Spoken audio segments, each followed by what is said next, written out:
Hello everyone, আসসালামু আলাইকুম। SK family blog থেকে আমি কনা ইসলাম বলছি। আপনাদের জানাচ্ছি স্বাগতম। খুব সহজেই হাতে মেখে কিভাবে ভুনা খিচুড়ি রান্না করা যায় এই রেসিপিটাই আজকে দেখাবো। চলুন দেখে নেওয়া যাক।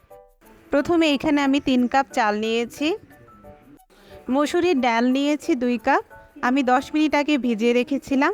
এখন চাল ডাল একসাথে মিক্সড করে ভালো করে পানি দিয়ে ধুয়ে নিব। চাল ধোয়া শেষ হলে পানি ঝরিয়ে রেখে দিব কিছুক্ষণ। তারপর এর মধ্যে দিয়ে দিব 1 কাপ পেঁয়াজ কুচি, 1 চামচ রসুন বাটা, আদা বাটা 1 চামচ, জিরা বাটা 1 চামচ, হলুদের গুঁড়া দিয়ে দিব 1.5 টেবিল চামচ, মরিচের গুঁড়া দিয়ে দিব 1 টেবিল চামচ, গরম মশলার গুঁড়া 1/2 চামচ, 2টা তেজপাতা, এলাচ, দারুচিনি, লবঙ্গ 3-4টা করে দিয়ে দিলাম। লবণ দিব পরিমাণ মতো। এখন দিয়ে দিব 1 কাপ সয়াবিন তেল।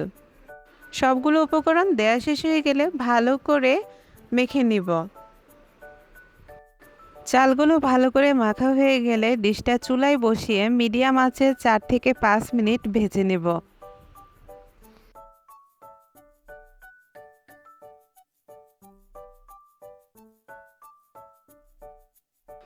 এই পর্যায়ে চালগুলো ভাজা হয়ে গেলে কাপ দিয়ে মেপে 10 কাপ পানি দিয়ে দিব। কাপ অনুযায়ী পানির পরিমাণটা দিলে খিচুড়িটা ভালো হবে ইনশাল্লাহ। এই পর্যায়ে ঢাকনা দিয়ে ঢেকে দিব আর চুলার আঁচটা মিডিয়াম থেকে হাই করে দিব। খিচুড়ির পানি শুকিয়ে গেলে চুলার আঁচটা লো করে দিব, তারপর নেড়ে নিব। এই পর্যায়ে চুলাটা বন্ধ করে দিয়ে ঢাকনা দিয়ে ঢেকে 4 থেকে 5 মিনিট দমে রেখে দেব। সম্পূর্ণভাবে খিচুড়িটা হয়ে গেলে 4 থেকে 5টা কাঁচামরিচ সাথে বেরেস্তা দিয়ে দেব।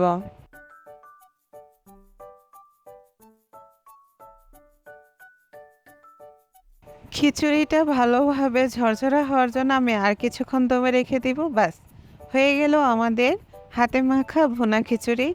বাসায় আপনারা ট্রাই করবেন। এই খিচুড়িটা রান্না অনেক সহজ। আমি মাঝে মাঝে এটা রান্না করি, তাই আপনাদের সাথে শেয়ার করলাম। আমার রান্না যদি আপনাদের ভালো লেগে থাকে অবশ্যই আমার চ্যানেলটাকে সাবস্ক্রাইব করবেন আর আমার পাশে থাকবেন। ধন্যবাদ।